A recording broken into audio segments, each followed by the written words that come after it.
Hey everyone! Today it's a beautiful day to make something sweet. Tell me, what do you do if you're not a big fan of chocolate but you love pastry? And your wife is a big chocolate? Of course, you make chocolate brownie. And that's exactly what we are going to make today. Chocolate brownie are often very sweet with a deep chocolate flavor. To balance that sweetness, I'm going to add dried cherries. I think they're going to be a great complement to the chocolate brownie. Chewy texture and a gentle sour note, which works perfectly with the rich chocolate and keeps the brownie from feeling too sweet. They also create a nice contrast inside the brownie, so every bite feels more interesting. I don't recommend using cherry in syrup or canned cherry because they contain a lot of moisture that's not good for the brownie. I'm also going to add a little more flavor.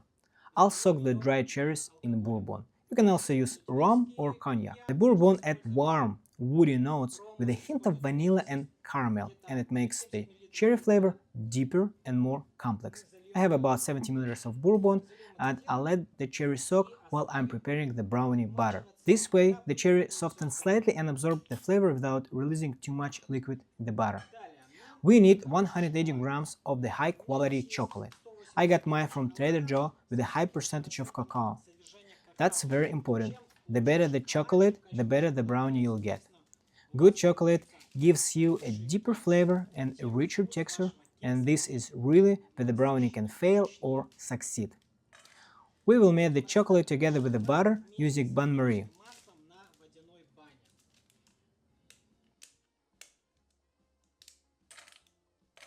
I am going to add 150 grams of butter.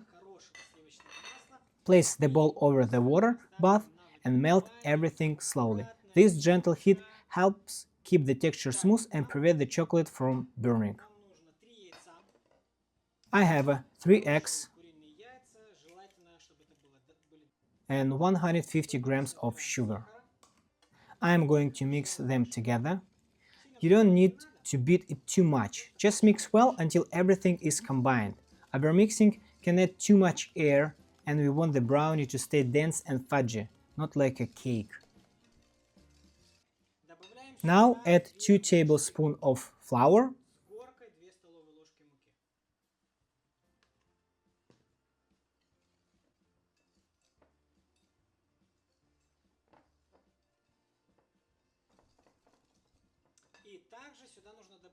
and 2 tablespoons of cocoa powder.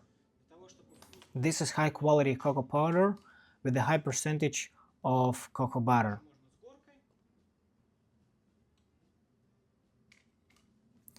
Mix everything well until there are no dry lumps. Small amount of flour is enough here. It helps the brownie hold its shape while keeping the center soft.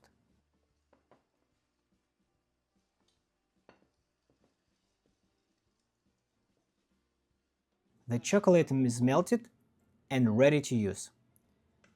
I'm gradually combining it with the flour mixture.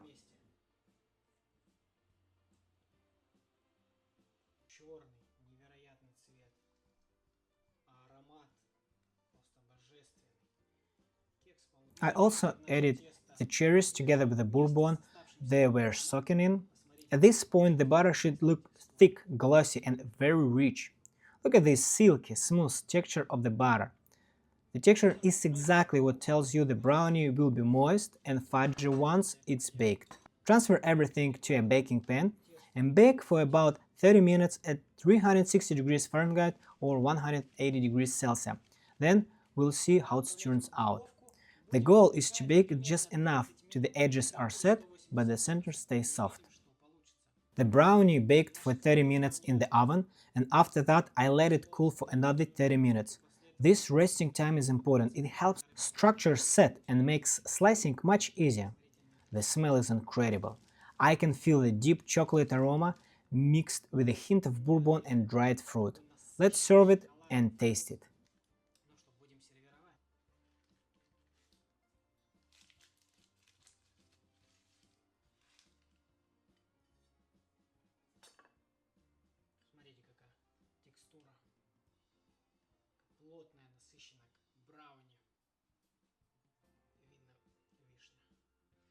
For me, the best complement to warm brownie is vanilla ice cream.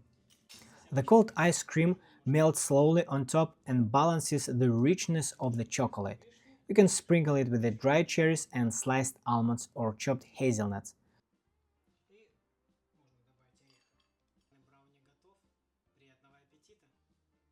So let's try it and see if I did everything right.